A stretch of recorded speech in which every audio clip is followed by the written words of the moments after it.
भाई साहब, मेरे को जल्दी से सारे के सारे बच्चे बता दो, क्या आपको मेरी आवाज बहुत ज्यादा बेहतरीन तरीके से आ रही है क्या? और क्या आपको ये वीडियो बहुत अच्छे से दिख रहा है क्या? जल्दी से मेरे को सभी लोग चैट बॉक्स में बता दो। और आज का दिन बहुत बेहतरीन तरीके से, बहुत सारा पढ़ाई करने वाले अपन लोग, बहुत मजा आने वाला है आप लोग को।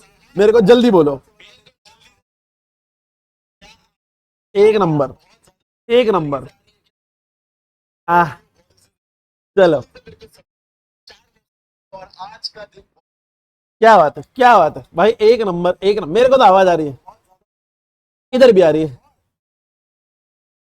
एक नंबर, एक नंबर।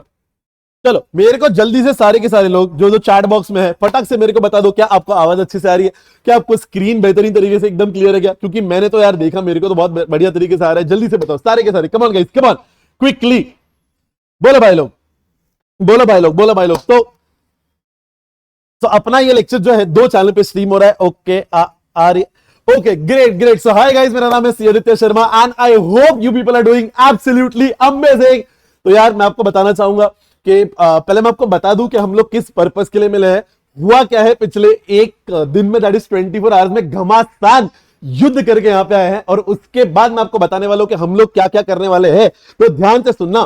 तो हुआ क्या था भाई साहब, स्वप्निल सर का कल बर्थडे था, बराबर। उनने क्या कर दिया, उनने बोला यार आदित्य, इस बार अपने जो बच्चे लोग हैं, जो जैन 26 के बच्चे हैं, उनका रिजल्ट थोड़ा सा प्रॉपर नहीं आया और मेरा बर्थडे है, मेरी इच्छा है कि अपन क्यों ना सारे के सारे सीए फाइनल कोर्सेज जो है ना, वो फ्री में लॉन्च कर दे। फिर वो रेगुलर बैच हो या फिर वो हमारा ईओ बैच हो, सब के सब अपन फ्री में लॉन्च कर देते। और सारे फैकल्टीज ने बोला क्यों नहीं यार, अगर बच्चों का भला कर रहे हैं तो व्हाई नॉट। और दैट इज व्हाई हमने और आपने और स्वप्निल सर ने मिलकर डिसाइड किया है कि इस अटेम्प्ट कोई भी बच्चा जो है ना, वो एग्जामिनेशन के नीचे एम नहीं करेगा और वो पक्का पक्का सीए फाइनल के हर सब्जेक्ट में एग्जामिनेशन लेकर आएगा। अब सवाल आता है उसके लिए क्या करना चाहिए। तो सर ने बोला पहला स्टेप है कि सारे कोर्सेज फ्री कर दो, फिर वो रेगुलर बैच हो, ईओ बैच हो, फर्क नहीं पड़ता। अच्छा, एक नॉमिनल फीस रखा है कि भैया एक काम करो, अगर आप 99 रुपीज पे करते हो तो आपको हमारे ई बुक्स मिल जाएंगे, और अगर आप 999 पे करते हो तो आपको हार्ड कॉपी मिल जाएंगे। बट हमें आपसे कमाना नहीं है, हमें आपको best of the best education देना है और हमें मेक श्योर करना है कि आपका सीए फाइनल इस अटेम्प्ट में फ्लाइंग कलर्स के साथ क्लियर हो जाए। अरे इंस्टीट्यूट का रिजल्ट कुछ भी हो, अपने को तो बच्चा देख रहा ना, उसका 100% रिजल्ट आना चाहिए। तो ये तो फर्स्ट स्टेप हो गया, बराबर ना। अच्छा, उसके बाद क्या करना चाहिए? तो सर ने बोला अपने को हर बच्चे लोग को डेडिकेटेडली रिवीजन वीडियोस देने का। एंड अगर आप देखेंगे तो हमने हमारे चैनल पे रिवीजन सीरीज 360 चालू कर दिया है भाई साहब। और अपन लोग आज उसी पर्पस के लिए मिले। ये आपका सीए फाइनल फाइनेंशियल रिपोर्टिंग का पहला 360 सीरीज का रिवीजन है, ठीक है। और हम लोग शुरुआत करने वाले हैं आपके बहुत ही प्यारे प्यारे चैप्टर से। इसका नाम है इंडेस 116, जिसको प्यार से अपन लीजेस बोलते हैं। अच्छा, इस रिवीजन सीरीज की सारी डिटेल्स आपको टेलीग्राम चैनल पे मिल जाएगी कि सर ये कब होने वाला है, इसके टाइमिंग क्या होने वाला है। तो मैं आपको बच्चों बता दूं, हम लोग इस पूरे मंथ में रिवीजन करने वाले हैं। आपको हमारा ईओ बैच चाहिए या आपको हमारा रेगुलर बैच चाहिए, तो फ्री ऑफ कॉस्ट वो आपके लिए अवेलेबल हो चुका है। आप वेबसाइट पे जाके परचेज कर सकते हैं, ठीक है, just by paying nominal fee. और हम लोग आपको और अच्छे से पढ़ाने के लिए रोज मिलने वाला है रिवीजन करने के लिए, जिसका सारा डिटेल्स आपको टेलीग्राम चैनल पे मिल जाएगा, जिसका लिंक नीचे डिस्क्रिप्शन में दे रखा है। तो आप फटाफट से जाके ज्वाइन कर लीजिए, जिसमें हम लोग टाइम टेबल वगैरह सब शेयर करने वाले हैं, बराबर। अच्छा, लेकिन आज बिना टाइम वेस्ट किया हम लोग को एक चैप्टर के साथ स्टार्ट करना है। तो हम लोग इंडेक्स 116 लीजे जो है वो स्टार्ट करने वाले हैं। तो जल्दी से मेरे को बताओ, क्या आप लोग मेरे साथ हो? क्या जल्दी मेरे को बता दो, क्या आप लोग मेरे साथ हो? क्या जल्दी से मेरे को चैट बॉक्स में एच लिख दो एकदम फटक से, कम ऑन गाइस, क्विकली। तो अपन लोग इस चैप्टर को स्टार्ट करते हैं। बोलो भाई लोग, बोलो भाई लोग, बढ़िया बढ़िया। अपन इस चैप्टर को स्टार्ट करते हैं। ये चैप्टर को 2 पार्ट्स में करेंगे, आज आधा रिवीजन और अगले लेक्चर में आधा रिवीजन और लीजेस खत्म। बोलो भाई, बोलो फटक। देखो, चैट बॉक्स में रिप्लाई करने में कंजूसी नहीं चाहिए बॉस। अपन लोग का विजन बहुत क्लियर है, अपन लोग साथ में मिलकर इसको फोड़ने वाले हैं। तो मेरे को आपका हाइपर एक्टिवनेस चाहिए। आप मेरे स्टूडेंट हो नहीं हो नहीं फर्क पड़ता, आपको चैट बॉक्स में एक्टिव रहना पड़ेगा, बराबर है क्या? चलो दूसरे चैनल पे बच्चे, ओके। अच्छा, ये वाले चैनल वाले ही बता दो। अरे मतलब 2 चैनल, एक इंटर वाला एक फाइनल वाला, 2 चैनल पे चल रहा है भाई साहब, बराबर ना। चलो, ओके, ग्रेट, फेयर फेयर। अच्छा, अब मेरी बात ध्यान से सुनने का मैं क्या बोलने की ट्राई कर रहा हूं, सुनो। सबसे पहले अपन स्टार्ट करते हैं बच्चा लोग आपके इंडेस 116 से, दैट इज लीजेस से, बराबर। अच्छा, अब मेरी बात ध्यान से सुनना। आप मेरे स्टूडेंट हो, आप मेरे स्टूडेंट नहीं हो, फर्क नहीं पड़ता, आपने जिस भी फैकल्टी से पढ़ रखा है फर्क नहीं पड़ता, आपके पास जो नोट्स से फर्क नहीं पड़ता। आप एक काम कीजिए, वो नोट्स को सामने एक बार निकाल दीजिए और इंड AS 116 जो है वो आपके सामने रख दीजिए। खाली आप प्लीज सुनते रहना, कोई लिखने की जरूरत नहीं है, आप खाली एक्सप्लेनेशन सुनते रहिए। ये सारे नोट जो है ना वो मैं आपको टेलीग्राम पे अवेल करवा दूंगा, आप बिल्कुल चिंता मत कीजिए, आप प्लीज सुनते रहिए, ठीक है। तो अब मेरे को बताओ, फॉर द लास्ट टाइम मैं आप सभी से पूछना चाहता हूं, क्या मैं स्टार्ट कर सकता हूं? जल्दी से मेरे को बोलो। सारा मैंने आपको बैकग्राउंड बता दिया, क्या हो रहा है, क्या चल रहा है, किस विजन के साथ हमारा अलाइन है। जल्दी से मेरे को चैट बॉक्स में बताओ भाई साहब, क्या मैं स्टार्ट कर सकता हूं? जल्दी मेरे को बोल दो एकदम क्विकली सारे बच्चे लोग, कम ऑन गाइस, मैं तुम्हारा इंतजार कर रहा हूं। माही जल्दी बोलो, क्या मैं स्टार्ट कर सकता हूं बच्चे लोग? एकदम बटक से कम ऑन गाइस, क्या बात, धराधर मेरे को नंबर बढ़ते हुए दिख रहा है, मेरे को जल्दी से बोलो, क्या मैं स्टार्ट कर सकता हूं? अगर हाँ तो हाँ बोल दो भाई साहब। एक मिनट रुको, ये भी देख लू, बोलो भाई साहब।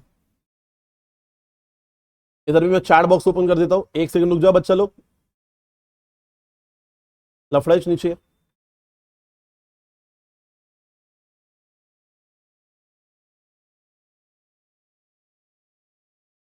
ओके ग्रेट ग्रेट, चलो तो we are going to start in 3, 2, 1 go. तो भाई साहब अपना chapter Ind AS 116 that is leases CA final FR paper number 1 के हर अटेम्प्ट में या आपको एग्जाम में मिलेगा ही मिलेगा, बराबर। On an average her attempt में आता ही आता है, तो इसका रिवीजन करना बहुत ज्यादा जरूरी है। चलो 3, 2, 1 गो। कैटेगरी ए चैप्टर है, मेजरली एग्जाम में प्रैक्टिकल क्वेश्चंस आते हैं। अब सुनने का मेरी बात ध्यान से, अगर आपको आपका सीए इंटर का AS 19 याद है, जो मैं आपको थोड़ा सा बताना चाहूंगा, बराबर ध्यान से सुनने का। उसमें दो लोग होते थे, एक होता था लेसर, एक होता लेस। सीधी बात है, जो बंदा लीज पे एसेट दे रहा है उसको लेसर बोलते हैं, जिसने लीज पे लिया उसको अपन लेसी बोलते हैं। अब होता क्या था ना, दो तरीके के लीज होते थे, एक होता था आपका ऑपरेटिंग लीज और एक होता था आपका फाइनेंस लीज। अब ध्यान से सुनना, होता क्या था, लेसर बोलता था बॉस सुनो, अगर ऑपरेटिंग लीज है तो लेसी बोलता है देख भाई ऐसा है, मैं डे 1 पे ना डे 1 पे कोई एंट्री नहीं मारूंगा, लेकिन जब मैं रेंट पे करूंगा ना तो रेंट एक्सपेंस टू बैंक होता है, बराबर। अच्छा लेसर क्या बोलता था पता है, bank accountable to rent income. मैं बात कर रहा हूं ऑपरेटिंग लीज की। अगर आपको ऑपरेटिंग लीज याद है, ऑपरेटिंग लीज का मतलब होता था नॉर्मल रेंटल ट्रांजैक्शन, बराबर।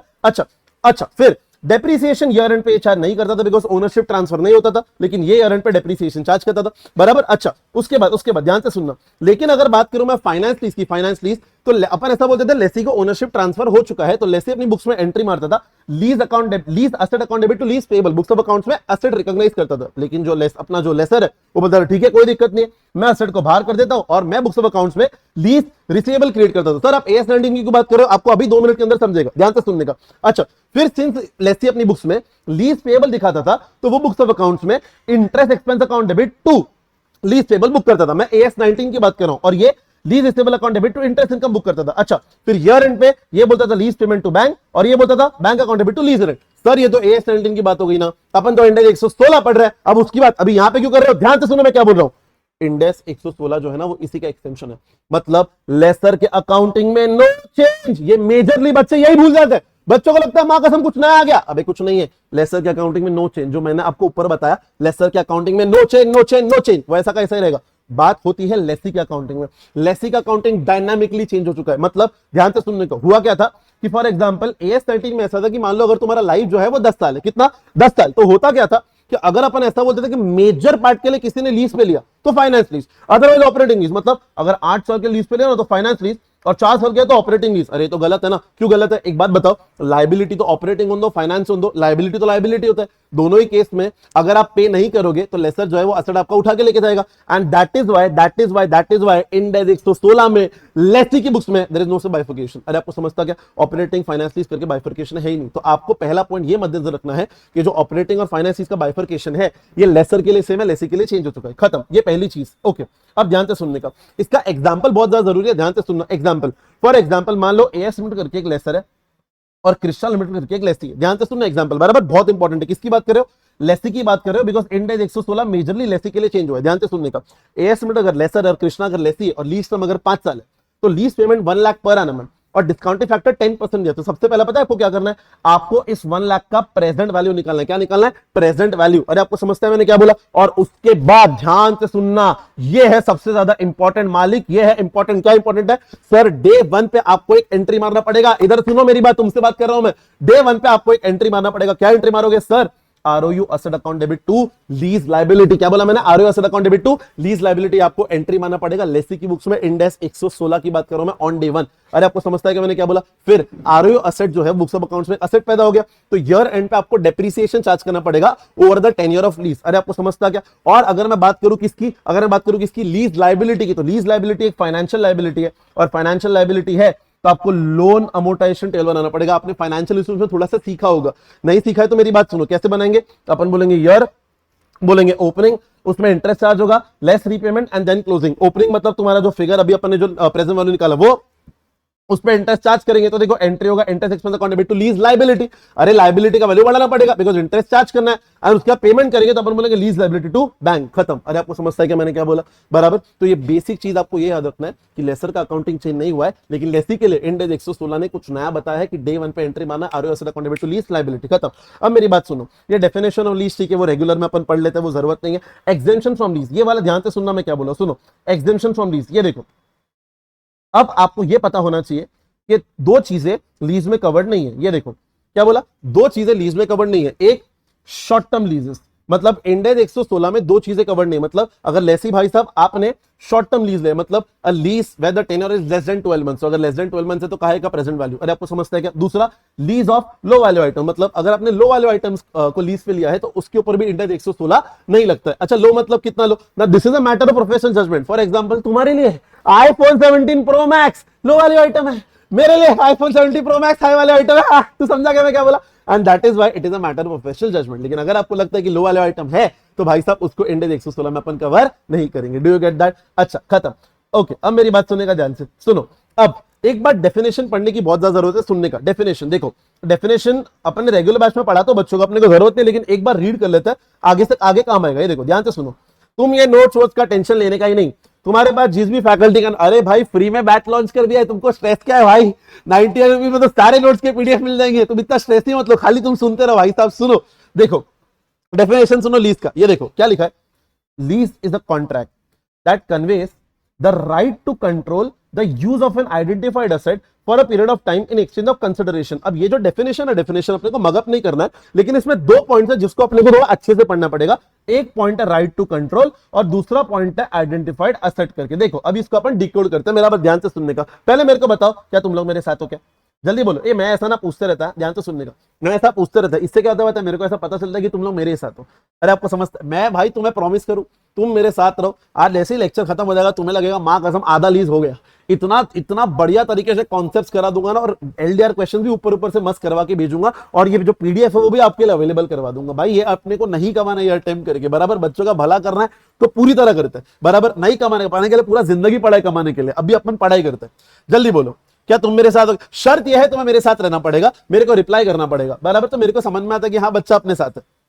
जल्दी बोलो भाई साहब, रेडी हो गया? अच्छा, अब मेरी बात सुनो ध्यान से। राइट ऑफ कंट्रोल, अब सवाल आता है राइट ऑफ कंट्रोल किसके पास है? अरे सीधी बात है, कंट्रोल तो लेसी के पास होना चाहिए ना, लीज पे उसने लिया है। ओके, अब बात करते हैं आइडेंटिफाइड एसेट का मतलब क्या होता है। सुनो मेरी बात ध्यान से, आपने ऐसा पिन पॉइंट करके बताने चाहिए कि ये एसेट तुम्हारा है। मतलब फॉर एग्जांपल 5 माले का बिल्डिंग है, तुमने सेकंड फ्लोर लीज पे लिया है, आइडेंटिफाइड एसेट। अच्छा फिर, लेकिन फॉर एग्जांपल अपन वीवर्क के पास गए और अपन वीवर्क को बोला सुनना मेरे को कोई भी एक फ्लोर है ना, कोई भी एक फ्लोर तू लीज पे दे दे, तो ये आइडेंटिफाइड एसेट नहीं। आप ऐसा पिन पॉइंट करके बताना चाहिए कि ये एसेट मेरा है। अरे आपको समझता कि मैंने क्या बोला? अच्छा, अब ध्यान से सुनने का, मैंने क्या बोला सुनो।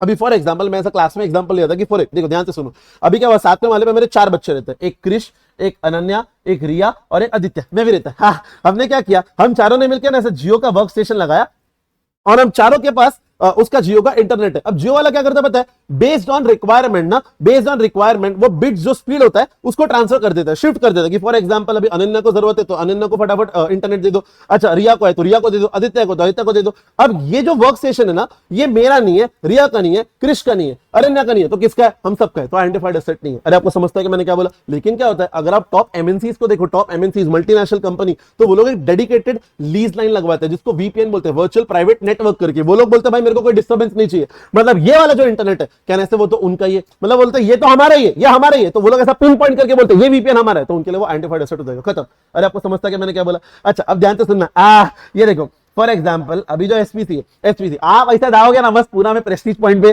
तुमको ऐसा दिखेगा कि ऐसा सेकंड फ्लोर स्वप्निल सर ने ऐसा नीचे उनकी पोर्शे खड़ी रहती, पोर्शे जो अपनी होने वाली है, ऐसा उनको बोलेगा नहीं। सुन, तो अभी क्या हुआ, एसपीसी में आप सेकंड फ्लोर पे जाओगे ना प्रेस्टीज पॉइंट पे, तो आपको देखेगा सेकंड फ्लोर लीज पे लिया हुआ है करके, ऐसा पिन पॉइंट करके बोल सकते हैं सर ये सेकंड फ्लोर अपना है करके, आदित्य सेकंड फ्लोर अपना है, अभी this second floor is ours, ठीक है। तो ये जो है ना ये आइडेंटिफाइड एसेट है। अरे आपको समझता क्या मैं क्या बोला? अच्छा अब ध्यान से सुनने का, ये वाला भी हो गया।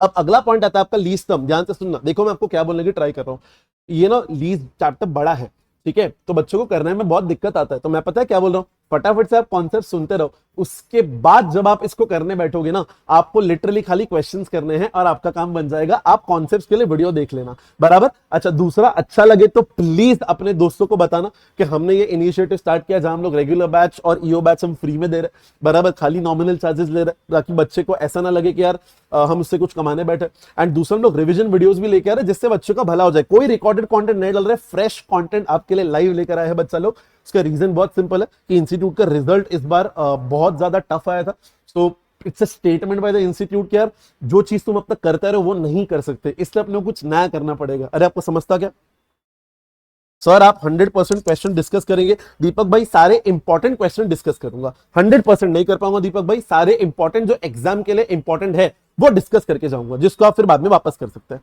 बराबर। और आपको प्रॉपर एकदम प्रॉपर तरीके से पढ़ना है तो अपना रेगुलर बैच ईओ बैच तो है ही, बराबर, उसमें आपको सारे क्वेश्चन मिल जाएंगे, तो वो आप एक्सेस कर सकते हो at a very nominal fee, बराबर ना। दैट ये तो रिवीजन है ना, तो फटाफट जाना पड़ेगा अपने को, ठीक है दीपक भाई। अच्छा लगा मेरे को आपने मैसेज किया दीपक, मजा आ गया, थैंक यू सो मच।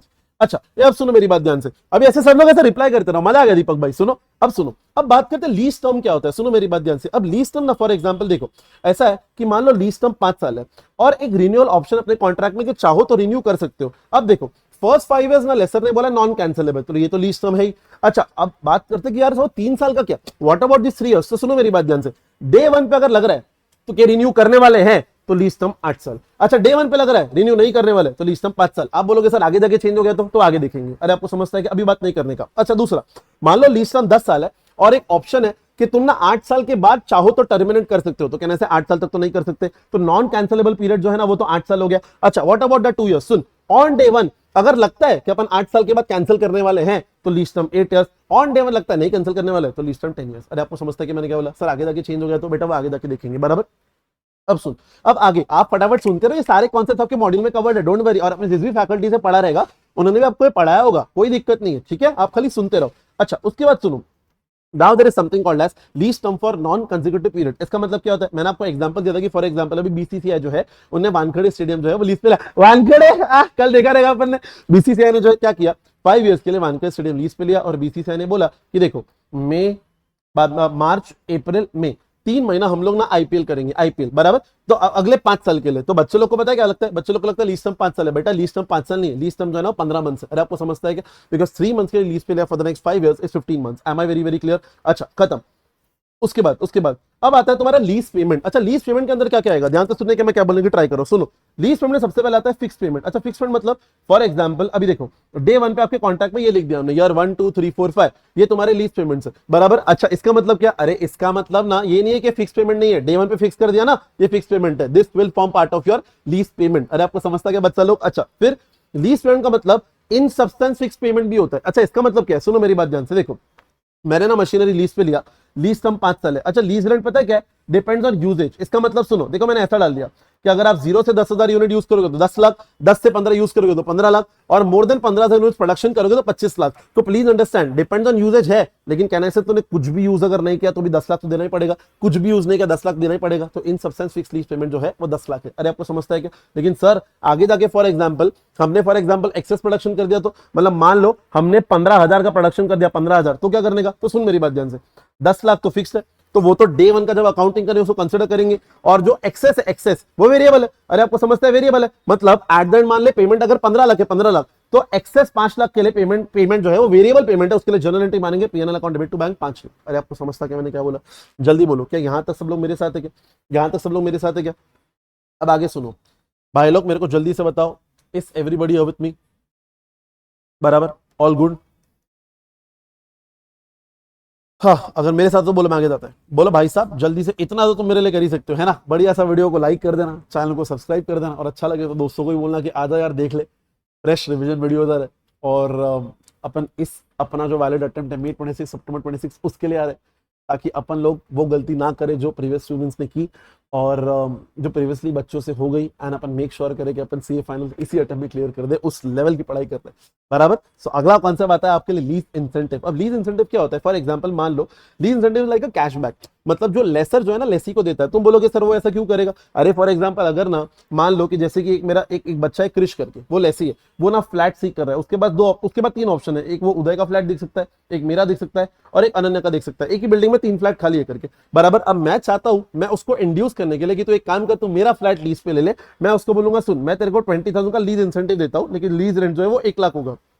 अरे आपको समझता है? तो फर्स्ट तेरे का जो एक्चुअल लीज रेंट है ना वो 1 लाख नहीं होगा, वो 80,000 होगा। It's like cashback. अरे आपको समझता है? खत्म। अच्छा अब सुनो मेरी बात ध्यान से। अब अगला आता है तुम्हारा exercise price of purchase option. अब ये क्या है सुनो। फॉर एग्जाम्पल मैंने सामने वाले को बोला कि सुनना तू मेरा असेट लीज पे लेके जा, लेकिन तेरे को मैं आज ही एक ऑप्शन देता हूं कि फॉर एग्जाम्पल तू 5 साल के लीज पे लेके जा, उसके बाद चाहे तो असेट परचेज कर सकता है। तो अगर मेरे को डे 1 पे लग रहा है कि मैं परचेज करने वाला हूं, तो जो भी प्राइस में उसको पे करने वाला हूं वो लीज फंड में लास्ट में ऐड हो जाएगा। देखो ना यहाँ पे देखो, मेरे को लगता है कि मैं 10 लाख में लास्ट में परचेज करने वाला हूं लीज टर्म के बाद, तो लीज टर्म फॉर एग्जाम्पल मेरा 5 साल का है, उसके बाद मैं 10 लाख ऐड कर दूंगा while calculating PV of lease payments. अरे आपको समझता क्या? खत्म। फिर आता है तुम्हारा पेनल्टी। अच्छा पेनल्टी का मतलब क्या होता है? फॉर एग्जाम्पल अगर मेरे को लगता है करके, देखो यहाँ पे क्या लिखा है, पेनल्टी और termination shall be include in lease payment if reasonably certain that lease will be cancel. मतलब अगर अपने को लग रहा है कि लीज कैंसिल करके अपने को पेनल्टी पे करना पड़ेगा, तो जो आपका लास्ट ईयर होगा उसमें आपको पेनल्टी भी इंक्लूड कर देगा। अरे आपको समझता क्या? Then there is something called a GRV. Now what is GRV? The guaranteed residual value. अब सवाल आता है इसका मतलब क्या है? फॉर एग्जांपल अगर मेरे को ऐसा लगता है कि यार जो सामने वाला बंदा है करके मेरा असेट प्रॉपर्ली यूज नहीं करेगा, तो मैं आज ही उससे कॉन्ट्रैक्ट साइन करा लूंगा कि भाई सुन मेरे को तू कुछ भी हो जाए, फॉर एग्जांपल मेरे को ऐसा लगता है कि लास्ट में मेरा असेट का वैल्यू जो है ना वो 20 लाख मिलना ही चाहिए। अच्छा नहीं मिला, फॉर एग्जांपल 20 के बदले 15 मिला, तो जो एक्स्ट्रा 5 लाख है वो तू पे करेगा, जिसको अपन प्यार से बोलते हैं द गारंटीड रेसिडुअल वैल्यू। अरे आपको समझता है कि मैंने क्या बोला? देखो ना जैसे लिखा है, फॉर एग्जांपल मैंने किसी को लीज पे दिया और मैंने उसको कॉन्ट्रैक्ट में लिखा कि at the end of 3 years the GRV shall be rupees 15 lakh करके, बराबर। अच्छा अब ध्यान से सुनना, तो जीआरवी कितना हो गया? 15 लाख। मतलब कि तेरे को फॉर एग्जांपल लास्ट में असेट का वैल्यू मान ले 12 लाख हुआ, तो तेरे को 3 लाख पे करना पड़ेगा। असेट का वैल्यू मान लो 20 लाख हो गया, तो कोई दिक्कत नहीं। अरे आपको समझता है कि मैं क्या बोला? देखो लिखा है यहाँ पे, लिखा है suppose on day 1 lessee expects that at 3 years end valuation भी 0। मतलब लास्ट में अगर लेसी को लग रहा है कि यार इस असेट का वैल्यू 0 होने वाला है, तो उसने तो कमिट किया ना 15 लाख रुपया, तो वो लास्ट ईयर में 15 लाख रुपए भी इंक्लूड कर लेगा। अरे आपको समझता क्या? लेकिन if lessee expects to use asset properly, that therefore zero payment under GRV, so do not add any amount in lease rent। मतलब अगर लेसी को लगता है कि वो asset properly यूज करने वाला है और उसका वैल्यूएशन होगा उतना जितना लेसर को चाहिए, तो लास्ट में कोई अमाउंट ऐड करने की जरूरत नहीं है। अरे आपको समझता क्या? बराबर। सर एग्जाम में क्या करने का? एग्जाम में अगर जीआरवी दिया है तो हमेशा उसको कंसिडर करने का। Am I very very very clear? Round story short, exam में जीआरवी दिया हो तो that is the amount that lessee has expected to pay, कि कुछ भी हो जाए मैं इतना पे करूंगा ही करूंगा, तो लास्ट में जीआरवी को ऐड कर लेना, खत्म। अच्छा अब मेरी बात ध्यान से सुनो। अब अपने को क्या करना होता है? देखो 2 डेट्स होती है, एक होता है इंसेप्शन डेट, एक होता है कमेंसमेंट डेट। इंसेप्शन डेट मतलब अग्रीमेंट डेट, कमेंसमेंट डेट मतलब अच्छा इंसेप्शन डेट मतलब फॉर एग्जांपल अपन ने अग्रीमेंट कर लिया 1 जनवरी को, अपन ने अग्रीमेंट किया कि 1 अप्रैल से अपन लीज स्टार्ट करेंगे। क्या बोला? अरे रुको, मजाक हो गया, रुको अभी तुम्हारा भाई हार्ड है, कांदरे का मलाड़ है, 1 मिनट में आ जाएगा, रुको भाई। आ गया आ गया संजू सैमसंग। सुनो मेरी बात ध्यान से, देखो तो अभी 2 डेट्स होती है, एक होती है इंसेप्शन डेट, एक होती है कमेंसमेंट डेट। इंसेप्शन डेट मतलब जिस दिन अपन ने कॉन्ट्रैक्ट में एंटर किया उसको इंसेप्शन डेट बोलते हैं। फॉर एग्जांपल 1 जनवरी को मैंने कॉन्ट्रैक्ट में एंटर किया कि 1 अप्रैल को अपन लीज स्टार्ट करेंगे, तो 1 January is the inception date, 1 April is the commencement date. अरे आपको समझता है कि अकाउंटिंग किस दिन से स्टार्ट होता है? अकाउंटिंग आपका इस दिन से स्टार्ट होता है। Am I very very clear? खत्म। अच्छा अब मेरी बात सुनो ध्यान से। अब एक चीज याद रखो, एक रिमार्क है बहुत ज्यादा, ठीक है? अच्छा यहां तक सबको समझा क्या भाई लोग? मेरे को जल्दी से बताओ ना चैट बॉक्स में, यहां तक सबको समझा क्या? Is everybody clear till this? जल्दी से मेरे को बोल दो भाई, ऑल गुड? भाई लोग एकदम मस्त वाला तुमको समझ रहा है क्या? एक सेकंड रुको, मैं जरा चैट बॉक्स और देख लूं एकदम मस्त से अच्छे से। रुको भाई साहब, एक नंबर एक नंबर एक नंबर।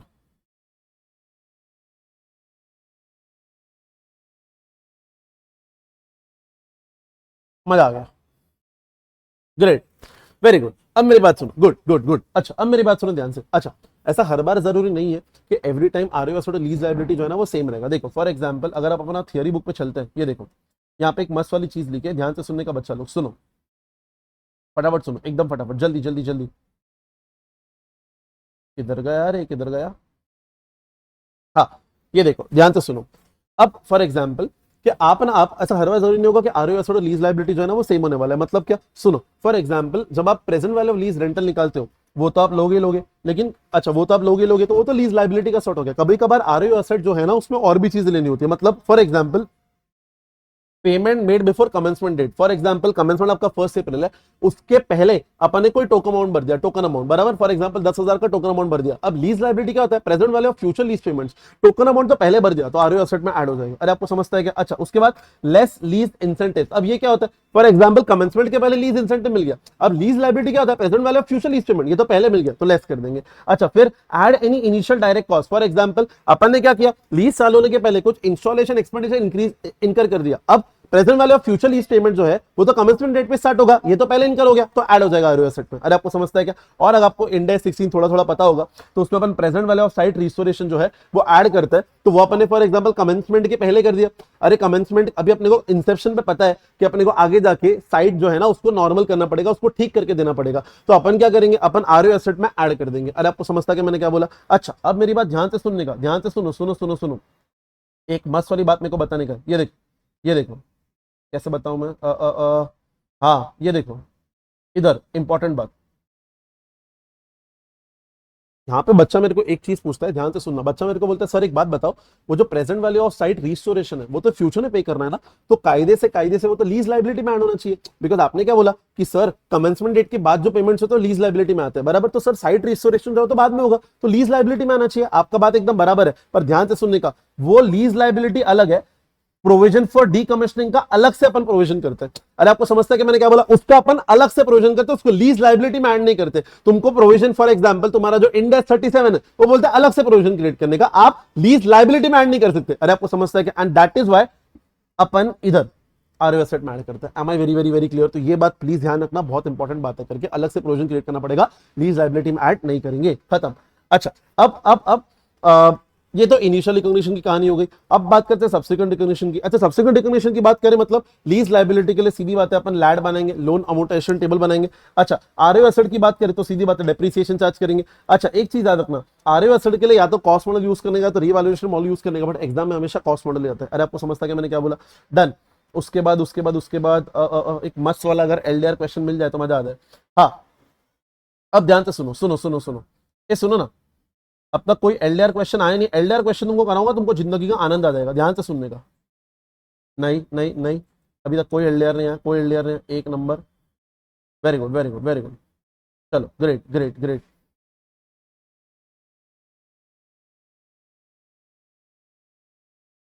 डन, ये भी नहीं है, डन, ये भी नहीं है, चलो ग्रेट। एक बढ़िया वाला पानी पी लो क्या, क्या बोलते हो, तुम भी पी लोगे क्या? एक मस्त वाला पानी पी लेते हो, रुको ना, एक अबे अबे 1 मिनट रुको।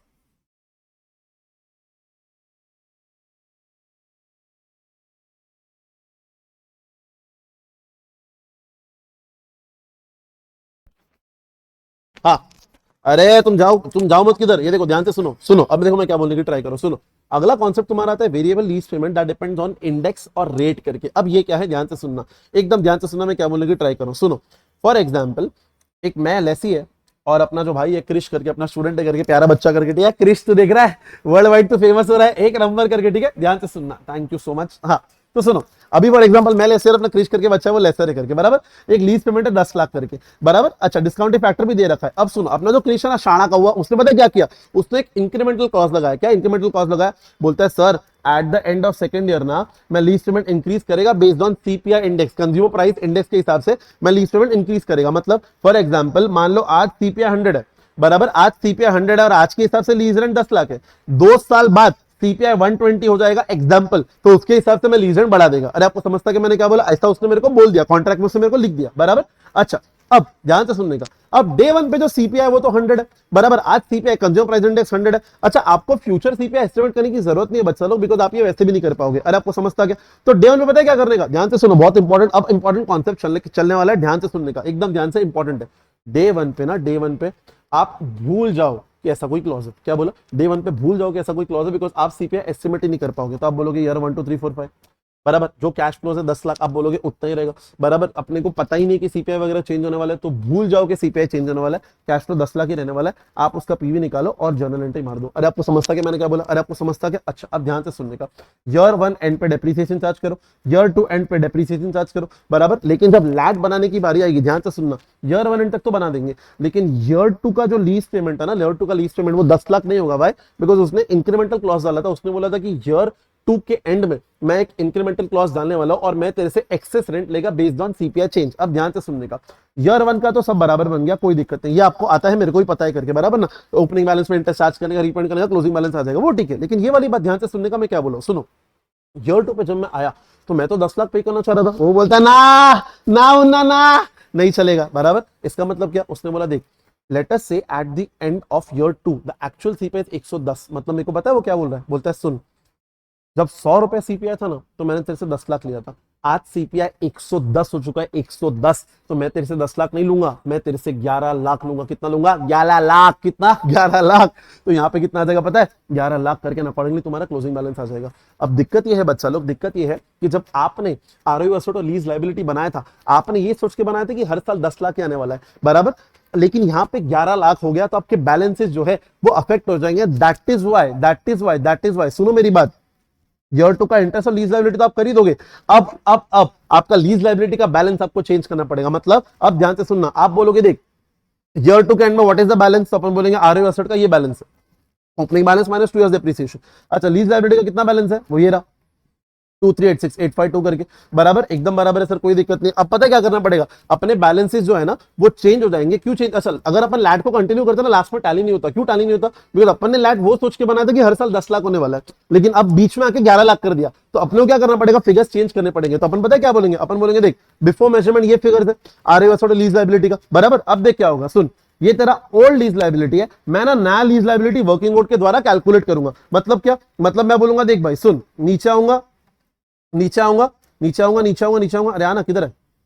हाँ देख, मैं क्या बोलूंगा देख, कैलकुलेशन ऑफ रिवाइज वाले लीज लाइबिलिटी, मतलब मैं ईयर 2 के एंड पे खड़ा हूं और मैं बोलूंगा ईयर 3, ईयर 4 और ईयर 5। अब पता है क्या बोलूंगा? सेम चीज, भूल जाओ कि आगे जाके सीपीआई चेंज होने वाला है, बिकॉज मुझे तो पता ही नहीं है ना कि ईयर 3, ईयर 4, ईयर 5 का सीपीआई क्या है। तो मैं बोलूंगा अब मैं बोलूंगा कि कैश फ्लो 11 11 11 ही रहने वाला है, तो ईयर 3 4 5 कैश फ्लो 11 11 11। लेकिन माइंड यू एक चीज याद रखना, आप ईयर 2 के एंड पे खड़े हो तो ईयर 3 वाला कैश फ्लो 1 साल बाद खड़ा है, ईयर 4 वाला कैश फ्लो 2 साल बाद खड़ा है, ईयर 5 वाला कैश फ्लो जो है वो 3 साल बाद खड़ा है। अरे आपको समझता कि मैंने क्या बोला? अपने डिस्काउंट अपन क्या करेंगे? उसका पीवी निकालेंगे। Am I very very clear? Using the discounted factors आपको क्वेश्चन में दिया होगा। अरे आपको समझता कि मैंने क्या बोला? अब उस हिसाब से तुम्हारा लायबिलिटी जो है ना बच्चा लोग वो ये आ रहा है, बराबर। अब क्या होगा? ध्यान से सुनना, सुनो। अब देखो, ये तुम्हारा ओल्ड लाइबिलिटी, ये तुम्हारा न्यू लाइबिलिटी, कहने से there is a increase in lease liability. देख रहे हो? देख रहा है विनोद? देख रहा है? लीज लाइबिलिटी इंक्रीज हो गया। अरे आपको समझता क्या? फिर जर्नल एंट्री मार देंगे एट ईयर 2 एंड, अपन बोलेंगे देख लीज लाइबिलिटी इंक्रीज कर दिया, बिकॉज लाइबिलिटी क्रेडिट होता है, करस्पॉन्डिंगली अपने को आरओ एसेट भी बढ़ाना पड़ेगा। अरे आपको समझता क्या? एंड दैट इज वाई जैसे ही एंट्री मार देंगे आरओ एसेट का नया बैलेंस और नया वाला लीज लाइबिलिटी अपन निकाल लेंगे। अरे आपको समझता क्या? कैसे निकालेंगे? जो पुराना आरओ एसेट था उसमें इंक्रीज वाला अमाउंट ऐड कर देंगे और नया लाइबिलिटी तो अपन ने यही निकाला, ये देख 27355, ये देखना यही तो है 27355। सो नए वाला आरओ एसेट के लिए अगले 3 साल के लिए डिप्रिसिएशन करेंगे, नए वाली लीज लाइबिलिटी का अगले 3 साल अपन क्या बनाएंगे? लैड बनाएंगे। खत्म। ये करना है, बहुत ही ज्यादा इंपॉर्टेंट कॉन्सेप्ट। जल्दी से मेरे को बोलो बच्चा लोग, क्या तुमको ये समझा? क्या जल्दी, जितने भी लोग मेरे साथ है करके जल्दी मेरे को बोलो, क्या तुमको ये समझा? क्या भाई लोग बोल दो, भाई लोग बोल दो, मैं वेट कर रहा हूं तुम्हारा। Is it very very very clear? कुछ अलग लेवल का पढ़ाई कर रहे हैं अपन भाई साहब, बहुत तोड़ पढ़ाई कर रहे हैं, बराबर। अब मैं पानी पी लेता हूँ, तुम भी पी लो।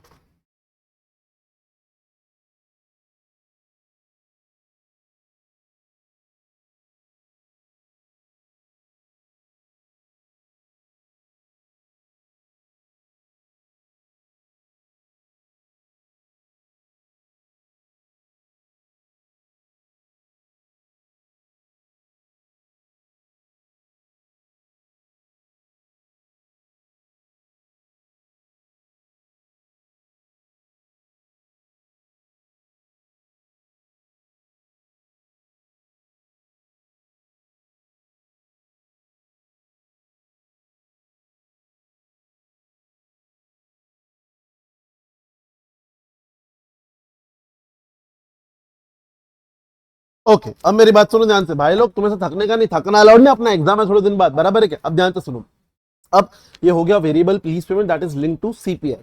अच्छा, अब अपन अगला करते हैं variable lease payment that is link to your index. अब इसका मतलब क्या है, सुनो मेरी बात ध्यान से, सेम एग्जांपल है, सेम एग्जांपल है, लेकिन देखो यहाँ पे क्या लिखा, सुनो। द लेसर, अपना क्रिश भाई, he has certain incremental clause, the lease payment will increase based on LIBOR, क्या बोला, LIBOR that is London Interbank Operating Rate at the end of the year। मतलब उसने आज ना, आज देख, आज उसने टर्म सेट किया डे वन पे, क्या टर्म सेट किया कि लीज टर्म मान लो 5 साल है, lease term 10 lakh per annum आज है, आज, लेकिन मैं आपसे 10 लाख नहीं लूंगा, मैं आपसे लूंगा based on LIBOR at the end of each year. अच्छा, अब इसका मतलब क्या है, सुनो, मान लो आज डे वन पे तो LIBOR है, क्या बोला, आज डे वन पे तो LIBOR है। अब ध्यान से सुनने का, सुन, आज डे वन पे LIBOR कितना है, 5% है। मैं एक एंट्री मारेगा ROS contribute to lease liability, amount मत सुनना, अमाउंट मत सुनना, देख मैं बोलूंगा ईयर 1 2 3 4 5। अब ध्यान से सुनने का, मैं 10 लाख 10 लाख 10 लाख 10 लाख और 10 लाख नहीं लिख सकता। क्यों नहीं लिख सकता भाई साहब, वो तब करने का जब सीपीआई हो। अब क्वेश्चन में सीपीआई नहीं है, क्वेश्चन में आपका LIBOR है, तो क्या करने का, सुन, उसने क्या बोला था, उसने बोला था बॉस सुन, मैं तेरे से based on increment based on LIBOR तेरे से लीज पेमेंट लूंगा। मतलब डे वन का कैश फ्लो 10 लाख है, ईयर वन का पता है कितना होना चाहिए, 10 लाख प्लस 5%। अच्छा, ईयर टू एंड का 10 lakh plus 5% plus 5% and onwards, like FD कि फॉर एग्जांपल एफडी में अगर आप आज डे वन पे 10 लाख रखते हो, ईयर वन एंड पे आपका वैल्यू कितना होगा, 10 lakh plus 5%, year to end पे 10 lakh plus 5% plus 5%, it will have a compounding effect. अरे आपको समझता है कि मैंने क्या बोला, it will have a compounding effect, ये अलग है और आपका सीपीआई अलग है। बिकॉज यहाँ पे उसने क्या बोला था, आज लीज पेमेंट 10 लाख है, मैं तेरे से 1 साल के बाद बेस्ड ऑन LIBOR इंक्रीमेंट लूंगा। अरे आपको समझता है कि मैं क्या बोला, और दैट इज जब अपन इसका पीवी निकालेंगे फिर आप बोलोगे ROS contribute to lease liability. अच्छा, फिर अब जो भी आपका आरओ एसेट आएगा उसके ऊपर आप डिप्रीशिएशन चार्ज करेंगे, सीधी बात है। अच्छा, फिर अपन लैट बनाया, लैट अपन ने 1 साल का बनाया, 1 साल का, बराबर। अच्छा, अब ध्यान से सुनने का, सुनो सुनो, अब जैसे अपन लैट बना रहे थे ना, इधर इधर इधर ध्यान से सुनना, इधर इधर, let us it is given that LIBOR at the end of year 1 is 8%। क्या बोला, LIBOR at the end of year 1 is 8%। सुनो मेरी बात ध्यान से, आप डे वन पे जो एंट्री मारते हो, ध्यान से सुनने का, एक सेकेंड, यस सुनो मेरी बात, आप डे वन पे एंट्री मारते हो RO asset contribute to lease liability, आपको डे वन का LIBOR पता है दैट इज 5%, तो आप एस्टिमेट कर रहे हो कि भैया 1 साल के बाद ये 10 लाख प्लस 5% होगा, 2 साल के बाद 10 लाख प्लस 5% प्लस 5% होगा, बराबर बराबर। अच्छा, लेकिन लेकिन लेकिन 1 साल के बाद जब आप एक्चुअली आओगे, कहने से जो LIBOR आपने एस्टिमेट किया था उतना नहीं रह सकता है, मतलब हर बार तो ऐसा नहीं होगा। अब मान लो आपका LIBOR जो है वो 8% है, उसने क्या बोला था कि मैं तेरे से बेस्ड ऑन LIBOR लूंगा, तो वहां से 10 लाख प्लस 5% नहीं लेगा, ना ना ना ना बच्चे लोग, वो आपसे लेगा 10 लाख प्लस 8%। तो मान लो उसने आपसे 10,80,000 लिया, बराबर, तो आपका क्लोजिंग वैल्यू आ गया, बराबर। अच्छा, सीधी बात है, फिर आप इंटरेस्ट बुक करोगे, पेमेंट करोगे, वो ठीक है, लेकिन यहाँ पे भी वापस से अपने को क्या करना पड़ेगा, before remeasurement after remeasurement. Why, because आपने लीज लायबिलिटी आरओ एसेट ये सोच के निकाला था कि हर साल 5% बढ़ रहा है, लेकिन यहाँ पे तो आपने 10,80,000 ले लिया, तो आपके फिगर्स चेंज हो जाएंगे। अरे आपको समझता क्या, तो वापस अपन क्या बोलेंगे, देख अपन बोलेंगे RO asset at year 1 end निकालो, 1 साल का जो opening balance minus depreciation, lease liability at year 1 end, तो अपने को ऊपर लैट के फिगर से मिल गया, बराबर। अच्छा, अपन क्या बोलेंगे, सुन, अपन बोलेंगे देख भाई ये तेरा ओल्ड लीज लायबिलिटी है, न्यू लीज लायबिलिटी अपने को क्या करना पड़ेगा, वर्किंग नोट बनाना पड़ेगा। क्या बनाना पड़ेगा बच्चा लोग, वर्किंग नोट। तो अब मेरी बात सुनो ध्यान से, सुनो, अब वर्किंग नोट पर अगर मैं जाऊंगा बच्चा लोग, एकदम मेरा बात ध्यान से सुनने का, ये देखो, अब वर्किंग नोट में मैंने क्या बोला, मैंने बोला देखो calculation of new lease liability, मैं बोलूंगा ईयर 2 3 4 5। पहले तो ये याद रखो कि अपन ईयर वन के एंड पे खड़े, तो ये जो फिगर्स है वो 1 साल बाद, 2 साल बाद, 3 साल बाद, 4 साल बाद खड़े। अरे आपको समझता कि मैंने क्या बोला, अब सुनो मेरी बात ध्यान से, अब वापस अपन क्या बोलेंगे, अपन बोलेंगे मेरे को तो ऐसा लगने वाला है कि हर साल कैश फ्लो 8% बढ़ेगा। जैसे डे वन में आपको क्या लग रहा था कि आपका कैश फ्लो हर साल 5% बढ़ने वाला है, तो आपने क्या किया, प्लस 5%, लेकिन अब तो ईयर वन के एंड पे खड़े हो ना, आपके पास थोड़ी ईयर टू के एंड का रेट है, तो आप क्या करोगे, आप ऐसा बोलोगे कि बॉस मेरे को ऐसा लग रहा है हर साल 8% से बढ़ेगा, तो अपन बोलेंगे ईयर 3 का पता है कितना होगा, ईयर 2 का पता है कितना होगा, 10,80,000 प्लस 8%, ईयर 3 का जो भी अमाउंट आएगा दिस प्लस 8%, ईयर 4 का दिस प्लस 8%, अरे सॉरी दिस प्लस 8%। अच्छा, ईयर 5 का अपन बोलेंगे देख दिस प्लस 8%। अरे आपको समझता है कि मैंने क्या बोला, राउंड स्टोरी शॉर्ट, वो सीपीआई वाला जो है वो अलग है, ये LIBOR वाला जो है वो अलग है। सर इसमें तो एक बात बताओ, रियल लाइफ में तो हर साल अपने को निकालना पड़ेगा, रियल लाइफ में आपको हर साल निकालना पड़ेगा, लेकिन क्वेश्चन में आपको ऐसा एक ही बार आएगा। Am I very very clear, फिर सीधी बात है, उसका भी आप पीवी निकाल देना, तो आपको नए लायबिलिटी का फिगर, तो ओल्ड लायबिलिटी है, नया लायबिलिटी अपने निकाला नीचे से, तो वापस इंक्रीज इन लीज लायबिलिटी हो रहा है, करस्पॉन्डिंगली आपको आरओ एसेट बढ़ाना पड़ेगा, और उसके बाद अपन नया वाला आरओ एसेट निकालेंगे जिसको अपन ओवर 4 और डिप्रीशिएट करेंगे, और नया वाला लीज लायबिलिटी आएगा जिसके लिए अपन लैट बनेंगे फॉर द नेक्स्ट 4 इयर्स, खत्म। अरे आपको समझता कि मैंने क्या बोला, ऐसे आपको करना है, आप ये लिखने की चिंता ही मत करो, ये सब कुछ लिखा हुआ है, आप खाली सुनते रहो। अरे अपन अपने ईयरिंग की जो पावर है ना, उस पर थोड़ा भरोसा कीजिए, ठीक है। अपन उस लेवल का पढ़ रहे हैं कि अपन ऐसा सुनेंगे ना, अपने को पूरा कॉन्सेप्ट याद हो जाएगा। ऑब्वियसली आपको एक एक बार प्रैक्टिस करना पड़ेगा, तो उसके लिए तो मैं आपको नोट्स दे दूंगा ना, तो आप फटाफट से क्या करना है, इस नोट्स के ना प्रिंट आउट ले लीजिएगा, ठीक है। एंड उसके बाद आप क्या कीजिएगा, फटाफट खाली मार्किंग कर दीजिएगा, तो आपका बहुत इजीली बहुत जल्दी हो जाएगा। आपको समझ रहा है, ये अटेम्प्ट हम कमाने बैठे ही नहीं है, ये अटेम्प्ट हमारा इतना ड्रास्टिक रिजल्ट निकाला ना बच्चों, इंस्टीट्यूट ने ऐसा खतरनाक निकाला ना, आपको आइडिया नहीं बच्चे किस लेवल के डिमोटिवेट हो गए। अब ये टाइम पे अगर मैं कमाने बैठा हुआ ना, तो मेरे को भगवान माफ नहीं करेगा। तो इसलिए हमने ये टाइम पे सब कुछ कर दिया कि भाई फ्री छोड़ दे, क्या फर्क पड़े। अरे 6 महीना नहीं कमाएंगे ना भाई, पूरा बच्चों का प्यार मिला, बच्चों का दुआ मिला ना, और किसी एक का दुआ लग गया ना, और किसी एक को जेन्युइनली अगर दिखा कि हाँ यार ये लोग एक्चुअली बहुत एफर्ट ले रहे हैं, ये लोग यार अच्छे फैकल्टीज यार, मार्केट में ऐसे ही बवाल चल रहा है, ये लोग भी अच्छे फैकल्टीज यार, इनको चांस दिया, मजा, किसी एक बच्चे ने अगर दुआ दे दिया, रॉकेट की तरह पैसे आ जाएंगे यार। तो पैसों का टेंशन ही नहीं है। तो ये अटेम्प्ट नहीं कमाने बैठे यार, ये अटेम्प्ट एक्चुअली सेवा करने बैठे, और हमने तो प्रूव किया कि हम सेवा करने बैठे। यानी इसलिए कोर्सेज फ्री कर दिए, बिकॉज अगर आपको थोड़ा सा चीजें समझता है, किसी का माल फॉर एग्जांपल एसपीसी में वीडियोस बिकेंगे तो पैसे मिलेंगे ना, बट अगर वीडियोस ही आप फ्री कर दो तो ना एसपीसी के पास पैसा आएगा ना हमारे पास पैसा आएगा। और इसलिए हम सब सेवा करने बैठे, हम छाती ठोक के बोल सकते हैं। अरे आपको समझता है क्या, इसलिए हम बहुत अच्छा करना चाहते हैं, तो आप भी प्लीज हमारा साथ दीजिए, फटाफट से अच्छे से पढ़िए, ठीक है। अच्छा, मैंने ना यहाँ पे एक इंपॉर्टेंट नोट आपको लिखा भी दिया कि अगर आपका lease payment is increasing based on index, तो डे 1 का जो इंडेक्स है वो 100 रुपया, सीपीआई 100 रुपया इस टेकन एज बेस, कोई कंपाउंडिंग करने की जरूरत नहीं। लेकिन अगर increase in lease payment is based on rate करके, क्या बोला, बेस्ड ऑन रेट, ध्यान से सुनना, बेस्ड ऑन रेट, तो जो जैसे 5%, तो जो डे 1 का रेट है, डे 1 का, it is applied for compounding each year lease rental, बराबर, उसको फॉर एग्जांपल +5% किया जाता है। एम आई वेरी क्लियर, खत्म ना। Next concept. अब मेरी बात ध्यान से सुनने का, देखो अब अगर मैं बात करूं किसकी, मैं बात करूं आपकी रीमेजरमेंट की। Now there is something called as remeasurement, एकदम ध्यान से सुनना बच्चे लोग, सुनो। रीमेजरमेंट की बात करूं तो रीमेजरमेंट का मतलब होता है चेंज इन एस्टिमेट्स। क्या बोला, चेंज इन एस्टिमेट्स। अच्छा, अब ध्यान से सुनना, ये बात इसको रट्टा मार लो। मान लो आपका लीज टर्म चेंज होता है, लीज टर्म, तो आपको नया डिस्काउंट फैक्टर यूज करने का। लेकिन अगर आपका लीज पेमेंट चेंज होता है, तो आपको ओरिजिनल डिस्काउंट फैक्टर यूज करने का। क्या बोला मैंने बोला अगर आपका लीज टर्म चेंज हुआ तो नया डिस्काउंटिंग फैक्टर, अगर आपका लीज पेमेंट चेंज हुआ तो ओरिजिनल डिस्काउंटिंग फैक्टर। अच्छा सर दोनों चेंज हो गया, अरे दोनों अगर चेंज हुआ तो लीज टर्म भी तो चेंज हुआ ना, तो नया डिस्काउंटिंग फैक्टर। अरे आपको समझता क्या मैंने क्या बोला, डन। आगे सुन भाई, आगे सुन। हाँ अभी देख, एक क्वेश्चन ध्यान से सुन। लोग बोले थे सर आप क्वेश्चन डिस्कस करोगे, तो ये ले क्वेश्चन डिस्कस करते हैं। जो क्वेश्चन की मेन जान है ना, वो डिस्कस करेंगे। ये देख, किधर गया भाई, किधर गया, ये देख होमवर्क सेक्शन का क्वेश्चन नंबर 12। ये देखो भाई, ये अपना बुक है। अपन ने क्या कर रखा है, पूरी जो बुक है उसको 3 सेक्शन में डिवाइड कर रखा है, class work section, homework section, extra section. Extra section मतलब इंस्टीट्यूट के इतिहास में जितने भी क्वेश्चन है टिल योर वैलिड अटेम्प्ट अपन ने सब डाल दिए, ठीक है। एंड जो इंपॉर्टेंट क्वेश्चन है उसको अपन ने रेड मार्क कर रखा है। जैसे मैं आपको दिखाऊंगा, ये क्वेश्चन नंबर 12 जो है ना, ये क्वेश्चन नंबर 12 अपना एलडीआर है, तो ये रेड होना चाहिए unless there is some error. ये देखो, ये रेड मार्क है। अरे आपको समझता कि मैंने क्या बोला, डन। अच्छा, अब ये जो क्वेश्चन है ना बच्चा लोग, रेड मार्क है, उससे क्या होता है, बच्चे को समझता है कि लास्ट डे खाली रेड वाले करके जाने का, उसका टाइम बचाने के पीछे अपना थोड़ा सा ये सब करके एफर्ट करके, बराबर। अच्छा, अब ध्यान से सुनने का मैं क्या बोला, सुनो।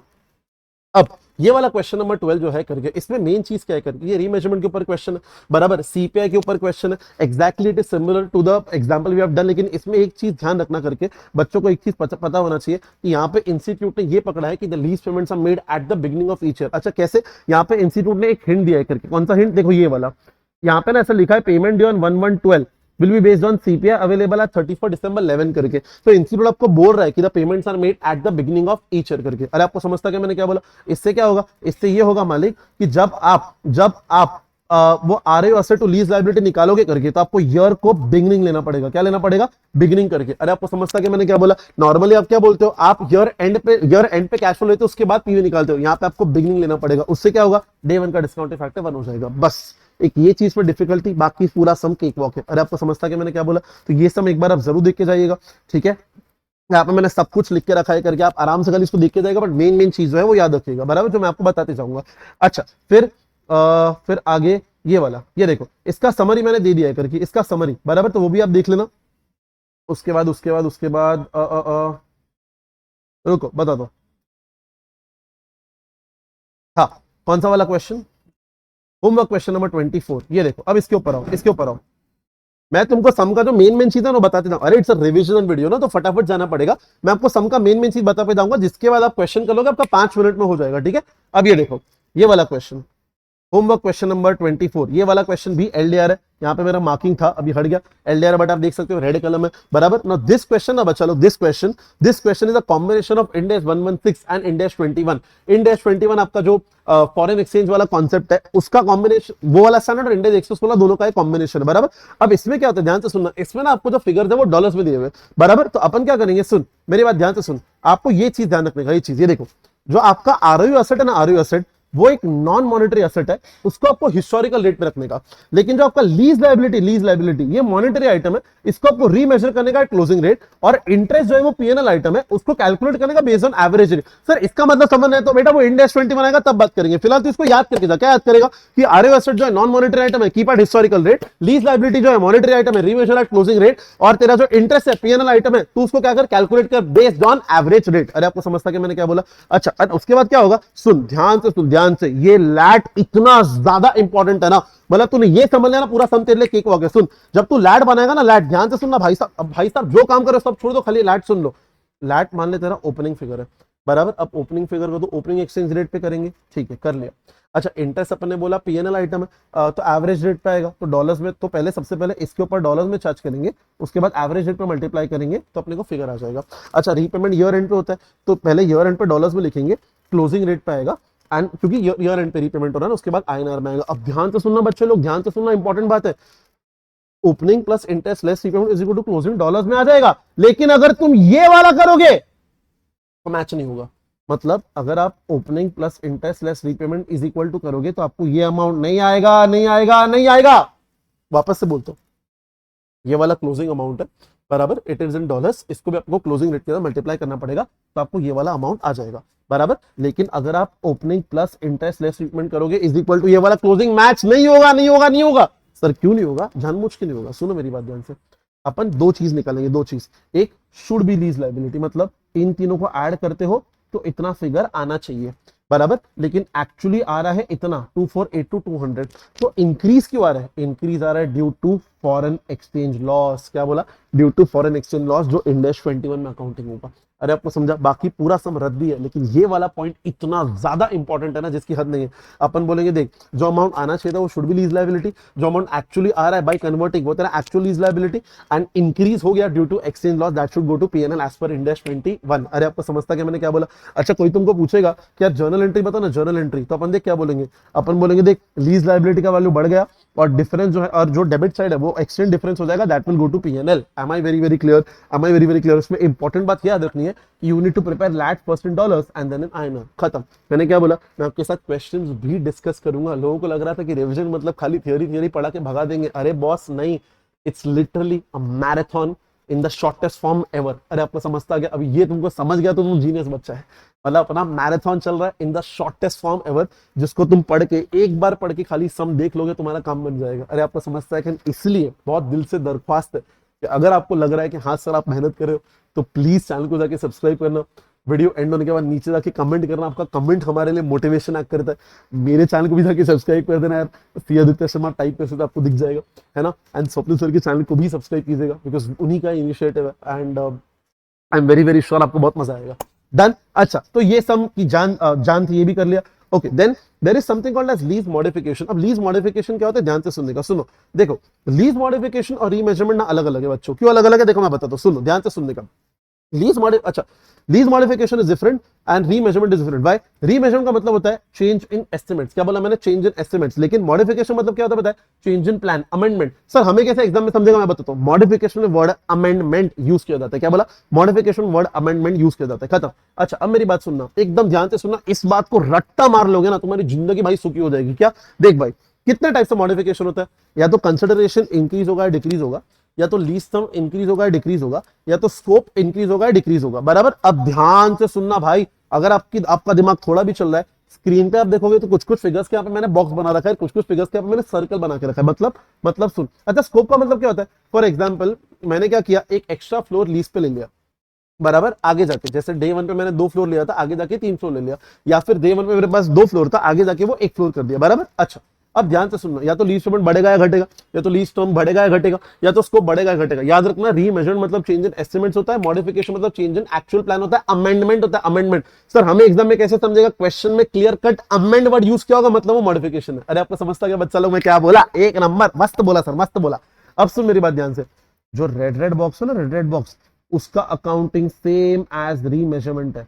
क्या बोला, सेम एज रीमेजरमेंट, लेकिन मॉडिफिकेशन में अपन रिवाइज डिस्काउंटिंग फैक्टर यूज करते हैं। रीमेजरमेंट ना बच्चों, रीमेजरमेंट में अपन पुराना जो आपका रीमेजरमेंट होता है, जो अपन ने इसके पहले किया था रीमेजरमेंट, उसमें अपन पुराना डिस्काउंटिंग फैक्टर यूज करते हैं। लेकिन मॉडिफिकेशन में अकाउंटिंग सेम एज रीमेजरमेंट है। किसका, रेड बॉक्स का। रेड बॉक्स का मतलब अगर कंसिडरेशन इंक्रीज हुआ, लीज टर्म इंक्रीज हुआ, स्कोप इंक्रीज हुआ, कंसिडरेशन डिक्रीज हुआ, ये रेड बॉक्स है। इनका अकाउंटिंग सेम एज रीमेजरमेंट है, ये मॉडिफिकेशन ही। तो मॉडिफिकेशन में ना बोलता है अकाउंटिंग सेम एज रीमेजरमेंट है, लेकिन we will use revise discounting factor. बच्चा लोग अपन रिवाइज डिस्काउंटिंग फैक्टर यूज करते हैं बराबर। लेकिन जो रेड रेड सर्कल है, रेड रेड सर्कल मतलब रेड रेड सर्कल मतलब लीज टर्म अगर कम हुआ या स्कोप कम हुआ, तो इसके लिए अपने को डी रिकॉग्निशन अकाउंटिंग यूज करना पड़ेगा बराबर। अब सर ये दोनों हमें बेटर कैसे समझेगा, जब अपन सम का ओवरव्यू लेंगे। अच्छा याद कैसे रखने का, देख मैं पूरा बताता हूं, सुन ध्यान से सुन। रीमेजरमेंट का मतलब होता है, इधर सुन, इधर टाइम पास पर, इधर देखो जल्दी। रीमेजरमेंट मतलब होता है तुम्हारा चेंज इन एस्टिमेट्स करके, तो उसमें तो पुराना डिस्काउंटिंग फैक्टर ही आएगा। लेकिन मॉडिफिकेशन मतलब होता है change in actual plan. Exam में कैसे समझेगा, वर्ड अमेंड दिया होगा या वर्ड अमेंडमेंट दिया होगा, मतलब मॉडिफिकेशन हो गया। अच्छा मॉडिफिकेशन में दो चीज याद रखना, अगर स्कोप कम हुआ या फिर लीज टर्म कम हुआ बराबर, अपन करेंगे डी रिकॉग्निशन अकाउंटिंग। बाकी सब में अगर अमेंडमेंट होता है करके, वर्ड अमेंडमेंट यूज है, पर अगर स्कोप कम नहीं है या लीज टर्म कम नहीं है, बाकी अमेंडमेंट है, तो अकाउंटिंग सेम एज रीमेजरमेंट है। वही बिफोर रीमेजरमेंट आफ्टर रीमेजरमेंट अपने को आता है, लेकिन यूज करेंगे नया डिस्काउंटिंग फैक्टर, खत्म। अब ध्यान से सुनना एक बार, देख इसके ऊपर आता है, सुन सुन सुन, क्वेश्चन नंबर 14 के ऊपर, ये देख क्लास वर्क सेक्शन का क्वेश्चन नंबर 14, एक नंबर। अरे जल्दी, तुमको समझ रहा, तुम भाई लोग तुमको समझ रहा है क्या हो रहा है? एक बढ़िया वाला क्यों ना कमेंट डाल दो चैट बॉक्स में, मतलब जिंदगी का आनंद आ जावे। जल्दी बोलो भाई साहब, मजा आ जावे, बोलो। क्वेश्चन नंबर 14,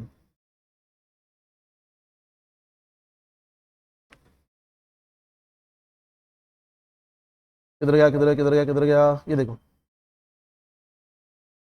हाँ ये देख, ये मेरा बात ध्यान से सुनने का। अब ये वाला जो क्वेश्चन है ना, इसमें हुआ क्या, एकदम ध्यान से सुनने का। देखो इसमें ऐसा बोला है आपको कि फॉर एग्जांपल मेरे पास ना ऐसा 5000 स्क्वायर मीटर वो ऑफिस था करके बराबर ना। अच्छा बिगनिंग ऑफ ईयर 6 में, मतलब बिगनिंग ऑफ ईयर से मतलब एंड ऑफ ईयर 6 करके मैंने क्या किया पता है, मैंने अमेंड कर दिया।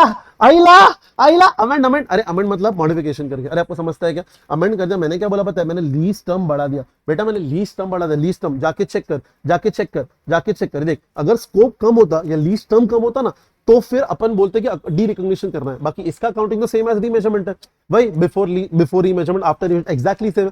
खाली अपने को नया डिस्काउंटिंग फैक्टर यूज करना है व्हाइल कैलकुलेटिंग न्यू लायबिलिटी, बस इतना बता रहा था। देख नया डिस्काउंटिंग फैक्टर तेरे को दे भी रखा है। अरे आपको समझता क्या, तो ये वाला एकदम इजी से समय, बट एक बार जरूर करके जाना। उसके बाद इसके ऊपर आ, उसके बाद इसके ऊपर आ,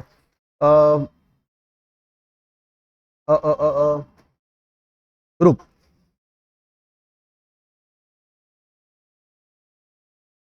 क्वेश्चन नंबर 15 होमवर्क सेक्शन, नहीं ये नहीं,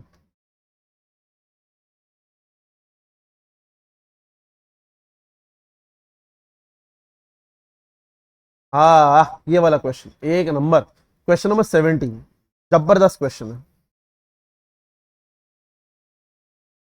ये देखो, अब क्वेश्चन नंबर 17, इसको मैं डबल एलडीआर बोलता हूँ। डबल एलडीआर मतलब बेहतरीन तरीके का एलडीआर क्वेश्चन है।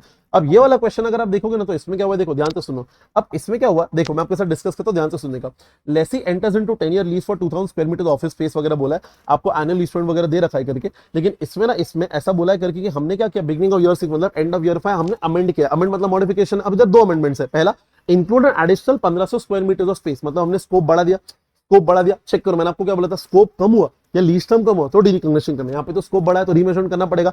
And reduce the lease term from 10 years to 8 years. 10 years to 8 years अगर करना है तो कहने से सबसे पहले आपने जो लीज टर्म है वो कम कर दिया, लीज टर्म कम कर दिया तो क्या करना पड़ेगा, डी रिकॉग्निशन करना पड़ेगा। अरे आपको समझता कि मैंने क्या बोला। अच्छा उसके बाद आपको दिया है कि जो आप एक्स्ट्रा एरिया ले रहे हो उसका नया लीज पेमेंट आपको दे रखा है, ठीक है, बाद में बात करेंगे। तो इसमें क्या करना है, सबसे पहले सुनो, सबसे पहले देख, सबसे पहले अगर मैं बात करूं डे 1 की, तो डे 1 पे तो भाई लीज रेंट जो है 1 लाख ही था बराबर। मैंने यही सोचा था कि अगले 10 साल तक वो चलेगा।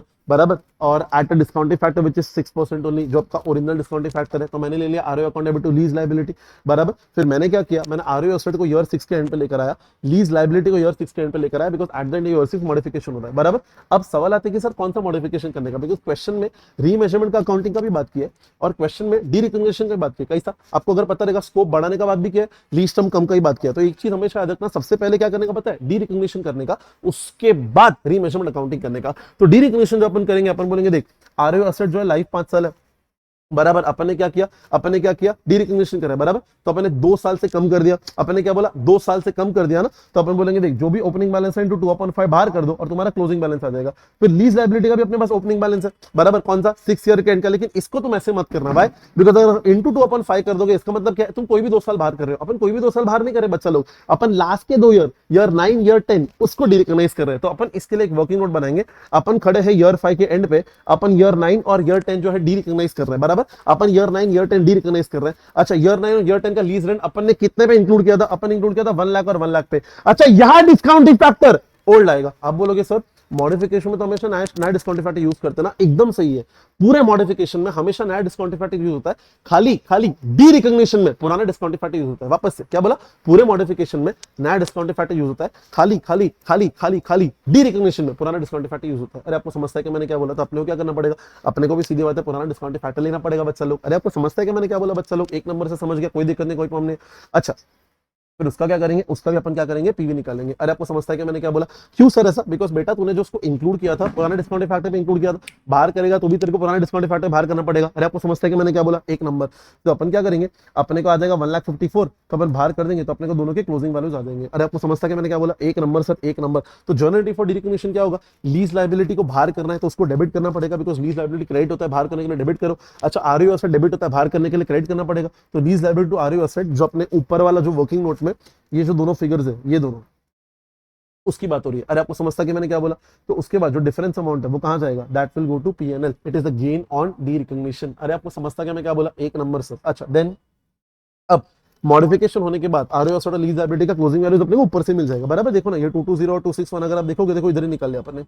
अरे आपको समझता कि मैंने क्या बोला, चल कोई दिक्कत नहीं, कोई प्रॉब्लम नहीं। अच्छा, फिर अच्छा, अपने पास एक और मॉडिफिकेशन है, कौन सा, अपन बोलेंगे देख एक तो स्कोप भी बढ़ रहा है और दूसरा लीज पेमेंट भी बढ़ रहा है। अगर आपको याद रहेगा, स्कोप बढ़ा ना 1500 मीटर एक्स्ट्रा लिया अपन ने, और आप बोलोगे सर लीज पेमेंट बढ़ रहा है, हाँ देखो ना करके, देखो अगर आपको समझ रहा है कि 3,500 एरिया के लिए मैं 1.5 लाख पे कर रहा हूं, पहले मैं 1 लाख पे कर रहा था, अब मैं 1.5 लाख पे कर रहा हूं। तो सीधी बात है, मेरा स्कोप भी बढ़ रहा है और मेरा लीज पेमेंट भी बढ़ रहा है, फर्क नहीं पड़ता, दोनों के लिए रीमेजरमेंट अकाउंटिंग होता है। अपन ऊपर चार्ट पे सीखा है करके, दोनों रेड बॉक्स है, बराबर। तो अपन क्या बोलेंगे, अपन सबसे पहले पुराना लीज लायबिलिटी निकालेंगे आफ्टर डी रिकॉग्निशन, फिर नई लीज लायबिलिटी का अपन एक और वर्किंग नोट बनाएंगे। अपन बोलेंगे देख ईयर 6, 7, 8, क्या बोला, ईयर 6, 7, 8, 9, 10 मत लेना, वो बाहर हो चुका है। अब लीज पेमेंट कितना होगा, 1.5 लाख, और इसका अकाउंटिंग है सेम एज रीमेजरमेंट, और इसके लिए नया डिस्काउंटिंग फैक्टर ही लेंगे और उसका अपन पीवी निकालेंगे। अरे आपको समझता कि मैंने क्या बोला, तो यहाँ पे तुम्हारा नया लीज लायबिलिटी आ गया, पुराना था ही। अगर आप देख रहे हो there is a increase in lease liability, corresponding effect RO asset में जाएगा, तो अपन बोलेंगे बस RO asset account debit to lease liability. अरे आपको समझता कि मैंने क्या बोला, and therefore after modification number 2 RO asset का बैलेंस जो है वो चेंज हो जाएगा, उसमें हम ऊपर वाला फिगर ऐड कर देंगे और लीज लायबिलिटी का बैलेंस जो है वो तो ये रहा करके 393,647 करके। अरे आपको समझता कि मैंने क्या बोला, जबरदस्त सम था, मतलब one of the best sums of your index 16 करके। बोलो भाई लोग, is it very very clear, क्या आपको समझ रहा है क्या हो रहा है, क्या आप लोग मेरे साथ हो क्या भाई लोग, बराबर। क्या आई होप आपको चीजें समझ रहा है, होप आपको मजा आ रहा है करके, बराबर। और हाँ, अब मेरी बात ध्यान से सुनना। देखो अब बच्चे लोग को बहुत वो होता है कि यार सर हमें एग्जाम में कैसे समझेगा कि कब कौन सा डिस्काउंट इफेक्ट यूज करने का, तो मेरा बात एकदम ध्यान से सुनने का। देखो रीमेजरमेंट का मतलब होता है कि एस्टिमेट चेंज हो गया करके, बराबर, एकदम बराबर। तो ध्यान से सुनो, मैंने ये समरी जो है ना वो आप लिख लेना करके, नहीं लिखोगे तो भी खाली सुन लो, बिकॉज एक सेकेंड, हाँ ये समरी आप लिख लेना, नहीं लिखना तो कोई दिक्कत नहीं, सुनो, बिकॉज ये पीडीएफ आपको वैसे ही मिलने वाला है बच्चा लोग, बराबर। तो सुनो मेरी बात ध्यान से सुनो, रीमेजरमेंट में क्या होता है बच्चा लोग, एस्टिमेट चेंज होता है करके, बराबर। तो लीज एस्टिमेट्स आपके चेंज होते हैं, तो अपने को क्या करना पड़ता है, नया लीज लायबिलिटी निकालना पड़ता है based on new discounting factor, बराबर, एकदम बराबर है सर, कोई दिक्कत नहीं है।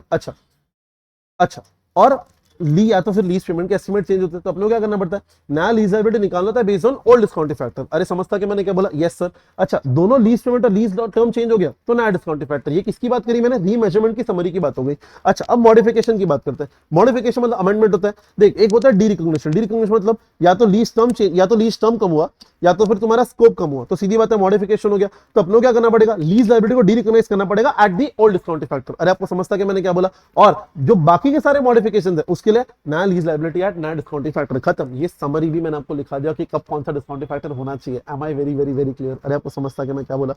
डन। अच्छा, अब मेरी बात ध्यान से सुनने का। अब ये वाला अगर मैं बोलूं, वेट वेट वेट वेट,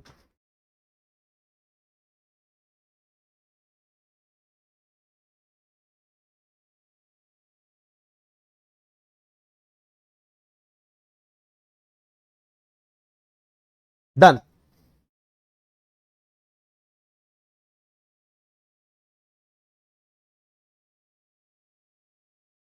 एक सेकंड रुको, एक मस्त वाली चीज मेरे को निकालने दो, फिर मैं कराता हूँ, रुको।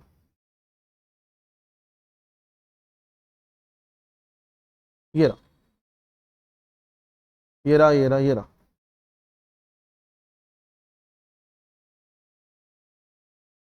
ये रहा, ये रहा, ये रहा। वेट।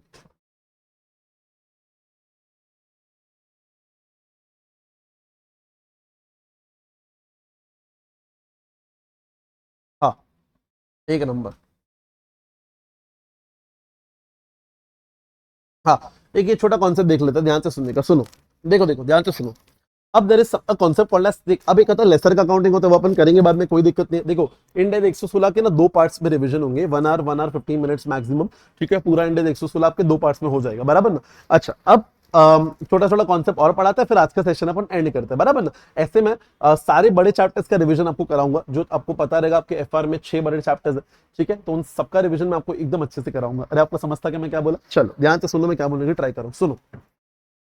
अब अगला कॉन्सेप्ट आता है तुम्हारा सबलीज, एकदम ध्यान से सुनना। अब सवाल है सबलीज क्या होता है, सुनो भाई लोग। देखो, अब फॉर एग्जांपल मैं legal owner of the asset है करके, मैंने क्या किया, मैंने ना क्रिश को भाड़े पे दिया, तो मैं लेसर हो गया, बराबर। क्रिश जो है वो लेसी हो गया। अब लेसर है, मैं लेसर हो गया, तो मैं तो ऑपरेटिंग लीज बोलेगा, तो फाइनेंस लीज बोलेगा, बराबर ना, बिकॉज मेरे लिए तो अकाउंटिंग चेंज नहीं हुआ।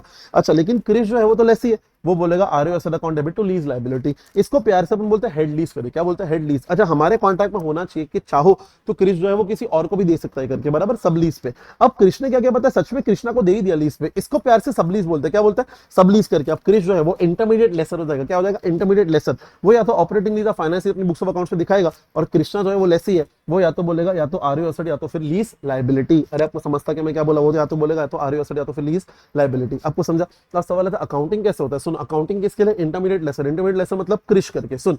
अगर फॉर एग्जांपल उसको लगता है जो सब लीज है, सब लीज मतलब उसने जब किसी को लीज पे दिया तो वो लेसर हो गया, वो ऑपरेटिंग लीज है, तो जैसे जैसे लीज रेंट मिलता रहेगा वैसे वैसे बुक करता रहेगा। लेकिन अच्छा सर कैसे बुक करेगा, ऊपर जब लेसर का अकाउंटिंग में करूंगा ना, तो उसमें ऑपरेटिंग लीज का भी बुकिंग है, तो वो मैं आपको समझाऊंगा, तो आपको ये समझ जाएगा। खाली आप इतना समझते रहिए कि ऑपरेटिंग में जैसे जैसे अपने को रेंट मिलते रहता है अपन बुक करते रहते हैं ना, एसएलएम बेसिस। लेकिन अगर फॉर एग्जांपल उसने फाइनेंस लीज बोला, फाइनेंस लीज, तो फाइनेंस लीज तो आपको पता ही रहेगा, अपन ऐसा बोलते हैं lease receivable account debit to ROU, lease receivable account debit to asset मत बोल देना, बिकॉज उसकी बुक्स में असेट था ही नहीं, उसने खुद ने लीज पे लेता। नॉर्मली फाइनेंस लीज तो आप क्या बोलते हो, lease receivable account debit to asset, लेकिन यहाँ पे lease receivable account debit to asset नहीं बोल पाएगा, बिकॉज उसकी बुक्स में आरओयू असेट था, तो lease receivable account debit to ROU asset बोलेगा। अच्छा, अगर आपको थोड़ा थोड़ा लेसर का अकाउंटिंग याद है, जो मैं आपको कराऊंगा अगले लेक्चर में, लीज रिसीवेबल जो है ना वो नेट इन्वेस्टमेंट पे आता है। अरे आपको समझता कि मैंने क्या बोला, तो नेट इन्वेस्टमेंट पे आ जाएगा। दोनों में जो डिफरेंस है वो कहाँ जाएगा, आपका पीएनएल में जाएगा, या तो लॉस ऑन सबलीज होगा या गेन ऑन सबलीज होगा। अरे आपको समझता कि मैं क्या बोला।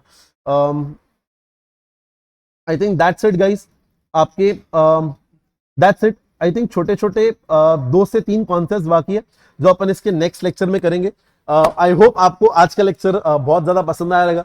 ठीक है, अपन ने क्या कि मेरे को बच्चे लोग बोले थे सर आप क्वेश्चन भी डिस्कस करेंगे, तो मैं आपको बता दूं मैंने ऊपर ऊपर से क्वेश्चन भी डिस्कस कर दिए इन अ मैराथन फॉर्म, एंड इसकी सोल्यूशन जो है वो इसमें ऑलरेडी है। आप एक बार कर लो और आपका काम बन जाएगा। क्वेश्चन का जो क्रक्स था मैंने वो बता दिया, जिससे तो 5 से 7 मिनट के अंदर आपका पूरा क्वेश्चन हो जाएगा। आपको समझता कि मैंने क्या बोला। मेरा गोल बहुत क्लियर है कि रिवीजन बच्चों को इस लेवल का करा दो कि उसके बाद जब वो चैप्टर पढ़े तो उनका बहुत फटाफट हो जाए। तो आई होप आपको पसंद आएगा यार।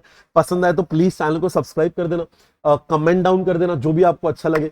और भी हमारे जो साथी हैं, जैसे भाविन सर है जो एएफएम का रिवीजन ले रहे हैं, रोहित सर है जो आईडीटी पढ़ा रहे, हमारे राकेश सर जो ऑडिट काफी तूफानी पढ़ा रहे, उनके भी रिवीजन सीरीज आप प्लीज अटेंड कीजिए। आपको अगर बहुत ज्यादा डिटेल में पढ़ना है तो प्लीज हमारा ईओ बैच और रेगुलर बैच दोनों का दोनों फ्री है आपके लिए। आपको जस्ट एक नॉमिनल फी पे करना है। अगर आपको ईओ बैच, अगर आपको दोनों का ई बुक्स चाहिए तो आपको सिर्फ 99 रुपीज पे करना है एज अ रजिस्ट्रेशन फी। और आपको अगर बुक्स फिजिकल फॉर्म में चाहिए तो आपको सिर्फ 999 पे करना है। हम कोई आपसे एक्स्ट्रा नहीं कमाना चाहते, आपको सारे लेक्चर्स तुरंत एक्सेस हो जाएंगे। डन। इसका वैलिडिटी सितंबर तक रहेगा, आप उनको देख सकते हैं। और उसके साथ साथ हम रिवीजन वीडियोस आपके लिए फ्री में लाएंगे, जिसका पूरा डिटेलिंग आपको नीचे टेलीग्राम डिस्क्रिप्शन में, आपको एक लिंक नीचे डिस्क्रिप्शन में टेलीग्राम लिंक मिल जाएगा, वो जाके आप ज्वाइन कर लीजिएगा। डन। तो तब तक के लिए गाइस, अगले वीडियो के लिए हम आपको नीचे टाइम टेबल डाल देंगे। आई होप आपको आज का सेशन अच्छा लगा तो प्लीज सब्सक्राइब कर दीजिएगा, मेरे चैनल को भी कर दीजिएगा। तब तक के लिए bye bye, see you, take care and thank you so much guys. Thank you so much for this amazing huge response you have shown to us. Thank you so much guys.